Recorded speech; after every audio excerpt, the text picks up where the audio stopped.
ఇప్పుడు ఓటీటీలో మీర్జాపూర్ హవా నడుస్తోంది. గత 2.5 ఏళ్లుగా మూడో సీజన్ కోసం వెయిట్ చేసిన మీర్జాపూర్ ఫ్యాన్స్కి ఆ కిక్కు మళ్లీ వచ్చింది. ఆ బ్యాక్గ్రౌండ్ మ్యూజిక్తో టైటిల్స్ పడుతుండగానే ఆ మజానే వేరు. దర్శకులు గుర్మీత్ సింగ్, ఆనంద్ అయ్యర్లు మూడవ సీజన్ను సెకండ్ సీజన్ కంటే కథకు, డ్రామాకు ఎక్కువ ప్రాధాన్యత ఇచ్చారు. యాక్షన్ సీక్వెన్స్లు తగ్గించి డ్రామాను పెంచారు. రెండవ సీజన్ దారి తప్పినట్టు అనిపించినా కూడా ఈసారి మొదటి సీజన్ ముగింపు నుంచే కథ మొదలైనట్టుగా అందరికీ అర్థమయ్యేలా ఇంటెన్స్ డ్రామాతో అదరగొట్టారని చెప్పొచ్చు. కానీ గుడ్డు ఫ్యాన్స్కి మాత్రం కాస్త నిరుత్సాహమే అని చెప్పాలి. ఎందుకంటే కింగ్ ఆఫ్ మీర్జాపూర్గా ఉంటాడు గుడ్డు పండిట్ అలియాస్ గుడ్డు భయ్యా. అతనికి గోలు గుప్తా తోడుగా ఉంటుంది. అయినా కూడా ఇతర ప్రాంతాల డాన్లు ఒకప్పుడి మీర్జాపూర్ డాన్ కలీన్ భయ్యా ఇచ్చిన గుర్తింపు ఇవ్వరు. ఇక్కడి నుంచే కథను మొదలుపెట్టారు దర్శకులు. అంతేకాదు, 2018లో సీజన్ మొదలుపెట్టినప్పుడు అందరూ మున్నా భయ్యాకి ఫ్యాన్స్ అయ్యారు. ఆ క్యారెక్టర్ను చంపడంతో తర్వాత మీర్జాపూర్ ఎంత బాగుందనిపించినా కూడా అంత కిక్కు రావటం లేదు. మున్నా ప్లేస్లో గుడ్డుతో విచ్చలవిడి ఎంటర్టైన్మెంట్ ఉంటుందనుకున్నా కూడా మూడో సీజన్కు వచ్చేసరికి గుడ్డు క్యారెక్టర్ని కాస్త స్లో చేశారు డైరెక్టర్లు. అయినా కథ మొత్తం గుడ్డు చుట్టూనే తిరుగుతుంది. కానీ తిప్పేది మాత్రం యూపీ సీఎం మాధురి యాదవ్. ఈమె మున్నా భార్య. తన భర్త మున్నా చనిపోయిన తర్వాత సీఎంగా ఉన్నా కూడా మీర్జాపూర్ నేర సామ్రాజ్యం ఆమెను వెంటాడుతుంది. ఆ నేరాలను పూర్తిగా రూపుమాపాలనుకుంటుంది సీఎం. కాని ఆమెను అంత సులువుగా గెలవనియరు. అయితే కథ గుడ్డు వర్సెస్ సీఎం మాధురి యాదవ్, గుడ్డు వర్సెస్ శరత్ శుక్లా, గుడ్డు వర్సెస్ ఇతర డాన్లుగా మారింది. అందరూ గుడ్డుకి భయపడతారు. అందుకే గుడ్డు పండిట్ను మీర్జాపూర్ కిరీటంపై కూర్చోనివ్వరు. కాని గుడ్డు పండిట్ మాత్రం తానే కింగ్ ఆఫ్ మీర్జాపూర్ అని ప్రకటించుకుంటాడు, ఏలుతుంటాడు కూడా. మీర్జాపూర్ దాటితే మాత్రం సవాళ్లు ఎదురవుతాయి. వాటిల్లో కీలకమైనది జాన్పూర్. దీనిని శరత్ శుక్లా ఏలుతుంటాడు. ఇతను ఒకప్పటి కింగ్ కలీన్ భయ్యా తమ్ముడు కొడుకు. తన పెద్దనాన్నను కాపాడి దాచిపెడతాడు. మీర్జాపూర్ కింగ్ కలీన్ భయ్యా బతికి ఉన్నాడని ఎవ్వరికీ తెలియదు, ఒక్క దేవత్యాగి భరత్యాగికి తప్ప. వారి సహకారంతో కలీన్ భయ్యాను దాచిపెడతాడు శరత్ శుక్లా. మరోవైపు గుడ్డు పండిట్ తండ్రి రమాకాంత్ పండిట్కు ఉరిశిక్ష పడే సూచనలు ఉంటాయి. తండ్రి మాత్రం తన కొడుకు తప్పుడు దారిలో వెళ్తున్నాడనే చెబుతాడు. కాని తండ్రికి కొడుకంటే ఇష్టం. కొడుకు గుడ్డుకు తండ్రి అంటే ప్రేమ. మరోవైపు అదే జైలులో నల్లమందు డీలర్ లాలా కూడా ఉంటాడు. వారి మధ్య పరిచయం పెరుగుతుంది. అయితే నల్లమందుతో డబ్బును భారీగా సంపాదించాలని గుడ్డు పండిట్ భావిస్తాడు. ఇటు దొంగ ఆయుధాల వ్యాపారాన్ని కూడా రీస్టార్ట్ చేస్తాడు.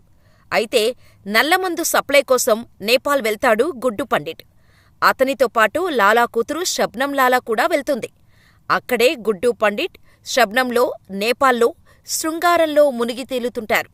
సరిగ్గా అదే సమయంలో తన సోదరుడిని చంపిన గోలును బ్రోకర్ ద్వారా ట్రాప్ చేస్తాడు భరత్యాగి. మామూలుగా తాను లేనప్పుడు పెద్ద ఆపరేషన్లు చెయ్యొద్దని గుడ్డు పండిట్ చెబుతాడు. కాని సరైన అవకాశం వచ్చింది. ఒక సీక్రెట్ ప్లేస్లో కలీన్ భయ్యాను దాచారని, లేదంటే ఏదో రహస్య విషయం ఉందని ఏకంగా ఎటాక్కుకు ప్లాన్ చేస్తుంది గోలు. తన అకౌంట్లో ఉన్న డబ్బు మొత్తం తీసుకొని తన వారితో వెళ్తుంది. తాను నేపాల్లో ఉన్న గుడ్డు పండిట్కు చెప్పాలనుకుని ఫోన్ చేస్తుంది గోలు. కాని గుడ్డు పక్కనే ప్రియురాలు షబ్నం ఉండటంతో ఫోన్ లిఫ్ట్ చేయడు. దీంతో చెప్పకుండానే గోలు వెళ్తుంది. సరిగ్గా ఆ ట్రాపులో ఇరుక్కొని తన వారిని కోల్పోతుంది. బుల్లెట్తో కాల్చిన భరత్ త్యాగి గోలును కిడ్నాప్ చేస్తాడు. నేపాల్ నుంచి వచ్చిన తర్వాత గోలు కోసం పిచ్చివాడిలా తిరుగుతుంటాడు గుడ్డు పండిట్. శరత్ శుక్లానే గోలును కిడ్నాప్ చేశాడని జాన్పూర్పై దాడి చేస్తాడు. కాని నా దగ్గర గోలు లేదు, నీకే మతిపోయినట్టుంది, కాస్త బుర్రపెట్టి ఆలోచించమని వెనక్కి పంపుతాడు. ఇంతలో ఇతర డాన్లు జోక్యం చేసుకుంటారు. పూర్వాంచాల్ మీద పట్టు ఎవరిది అని తేలే వరకు రక్తపాతం వద్దని హెచ్చరిస్తారు. ఇక గోలు దొరకదు. గుడ్డుని అన్ని వైపుల నుంచి లాక్ చేస్తాడు శరత్ శుక్లా. మీర్జాపూర్కు తానే కింగ్ అని అనుకునేలోపు సీఎంగా ఉన్న మాధురి యాదవ్ తన మనసులోని మాట చెబుతోంది. నేను మున్నాను పోగొట్టుకున్నాను. నువ్వు నా తోడుగా ఉంటానంటే కలిసి బతుకుతాం. కాని నేరాలను వదిలేయాలని చెబుతోంది.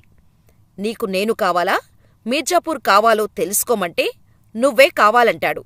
దాంతో శరత్ శుక్లా చెప్పినట్టుగా గుడ్డును ఎన్కౌంటర్ చేయించటానికి ప్లాన్ చేస్తుంది. కాని అది విఫలమవుతుంది. మరోవైపు శరత్ శుక్లాను సవాల్ చేస్తాడు గుడ్డు పండిట్. మీర్జాపూర్ కింగ్ ఎవరైతే వారికే మొత్తం డాన్ల మీద ఆధిపత్యం ఉంటుంది. నేనే బాహుబలి లీడర్ అంటాడు. కాని శరత్ శుక్లా ఒప్పుకోడు. డాన్లందరినీ కూర్చోబెట్టి ఎన్నుకోవాలనుకుంటారు. మరోవైపు గోలు భరత్ త్యాగి చెరలోనే ఉంటుంది. గుడ్డు పిచ్చివాడైపోతుంటాడు. తన తండ్రికి ఉరిశిక్ష పడే అవకాశం ఉండటంతో ఏకంగా కోర్టులోనే దాడి చేయాలనుకుంటాడు. కాని చివరి క్షణంలో తన సోదరి బాయ్ ఫ్రెండ్ రాబిన్ వలన గుడ్డు పండిట్ తండ్రి మరణశిక్ష ఆగిపోతుంది. ఆ తర్వాత ఇంటి దగ్గర జరిగిన గొడవలో తన దగ్గర్నుంచి గోలు డబ్బు తీసుకొని వెళ్ళిందని చెబుతాడు. దాంతో గుడ్డు పండిట్ పిచ్చివాడవుతాడు. నాకెందుకు ఈ విషయం చెప్పలేదు? నేను పిచ్చివాడిలా తిరుగుతున్నానని ఏకంగా సోదరి బాయ్ ఫ్రెండ్కి కళ్ళు చిదిమేసి హత్య చేసి పారిపోతాడు. ఇంతలో గోలు చనిపోయిందని తెలుస్తోంది. ఆమె బట్టలు, వాచ్ సరిపోయానని గోలు తండ్రి కూడా చెబుతాడు. అంతేకాదు, కూతురు మరణం తట్టుకోలేక ఆత్మహత్య చేసుకుంటాడు. ఇవన్నీ సమస్యలతో గుడ్డు నీరుగారిపోతాడు. మరోవైపు గుడ్డుతోటే ఉంటూ కాలిన్ భయ్యా భార్య తనను కాపాడాలని సీఎంకు ఫోన్ చేస్తుంది. నన్ను గుడ్డు, గోలులు కిడ్నాప్ చేశారు, కాపాడమని డ్రామా ఆడుతుంది. దీంతో తన అత్తగారైన బీనా త్రిపాఠిని కాపాడేందుకు పోలీసులను పంపుతుంది సీఎం మాధురి. అంతేకాదు, గుడ్డును అరెస్ట్ చేయాలని ఆదేశిస్తుంది. తన వారంతా దూరమయ్యారన్న బాధలో గోలును మర్చిపోలేక పోలీసులకు లొంగిపోతాడు గుడ్డు పండిట్. అంతేకాదు, గుడ్డు పండిట్ను జైలులో చిత్రవద చేయిస్తుంది సీఎం మాధురి. తనకు కాబోయే భర్త శరత్ శుక్లాకు గుడ్డునుంచి ఎలాంటి ముప్పు లేకుండా ఉండాలని జాగ్రత్త పడుతుంది. కాని గోలు తనను కిడ్నాప్ చేసిన భరత్ త్యాగి నుంచి తెలివిగా తప్పించుకుంటుంది. అయితే గుడ్డు పోలీస్ కస్టడీలో ఉన్నాడన్న విషయం తెలుసుకొని మాధురి శత్రువులైన హోం మినిస్టర్, ఆమె బాబాయ్ జయప్రకాష్ యాదవ్ల సాయం తీసుకుంటుంది. మీరు రాజకీయంగా ఎదగాలంటే బాహుబలి కావాలి. ఆ బాహుబలి గుడ్డు పండిట్. ఇప్పుడు జైల్లో ఉన్నాడు. తాను బయటకు వస్తే సీఎం సీట్లోనే ఉండదు. యావత్ మీర్జాపూర్ చేతిలోకొస్తుందని సాయం కోరుతుంది. మరోవైపు మీర్జాపూర్ కింగివి నువ్వేనని కాలిన్ భయ్యా శరత్ శుక్లాకు హామీ ఇస్తాడు. నన్ను కాపాడిన నీకు హామీ ఇస్తున్నానని మీర్జాపూర్ పీఠంపై కూర్చోబెడతానంటాడు. కాని గుడ్డు పండిట్ సోదరి డింపీ పండిట్ తన తండ్రి ఇచ్చిన ఆధారాలతో సీఎం మాధురి యాదవ్ దగ్గరకు వెళ్తుంది. మీ నాన్న అంటే మాజీ సీఎంను చంపింది ఎవరో కాదు, శరత్ శుక్లా అని ఆధారాలు చూపుతుంది. అంతే. తాను పెళ్లి చేసుకోవాలనుకున్న వ్యక్తి తన తండ్రి హంతకుడని తెలుసుకొని షాకవుతుంది. శరత్ శుక్లా నమ్మదగిన వ్యక్తి కాదనుకుంటుంది. అప్పుడు కాలిన్ భయ్యా బతికే ఉన్నాడని తెలుసుకొని కలవాలనుకుంటుంది. తన మామను కలిసి అసలు విషయం చెబుతుంది. ఎవరూ ఊహించని ట్విస్టును క్లైమాక్స్లో ఇచ్చారు దర్శకులు. మరి మీర్జాపూర్ గుడ్డుకు దక్కిందా? జైల్లోనే మగ్గాడా? సీఎం మాధురి తీసుకున్న నిర్ణయమేంటి? మోస్ట్ కన్నింగ్ మీర్జాపూర్, ఒకప్పటి కింగ్ కాలిన్ భయ్యా క్లైమాక్స్లో ఇచ్చిన ట్విస్ట్ ఏంటనేది చూస్తేనే మజా వస్తుంది. ఈసారి సీజన్లో కత్తిలాంటి యాక్షన్ సీన్స్ లేవు. ఎందుకంటే గుడ్డు పండిట్ క్యారెక్టర్ అగ్రెసివ్గా ఉంటుంది. కాని పాత్ర తగ్గించారు. గుడ్డు పండిట్ తండ్రి కథ కాస్త బోరు కొట్టిస్తుంది. భరత్ త్యాగి స్టోరీ కూడా కొన్ని పార్ట్లలో చిరాకు తెప్పిస్తుంది. గుడ్డు పండిట్ కంటే శరత్ శుక్లా క్యారెక్టర్కు, సీఎం మాధురి యాదవ్ పాత్రకు మేకర్స్ అధిక ప్రాధాన్యత ఇచ్చారు. కాని మీర్జాపూర్ అంటే కాలిన్ భయ్యా, గుడ్డు పండిట్, గోలు, శరత్ శుక్లా.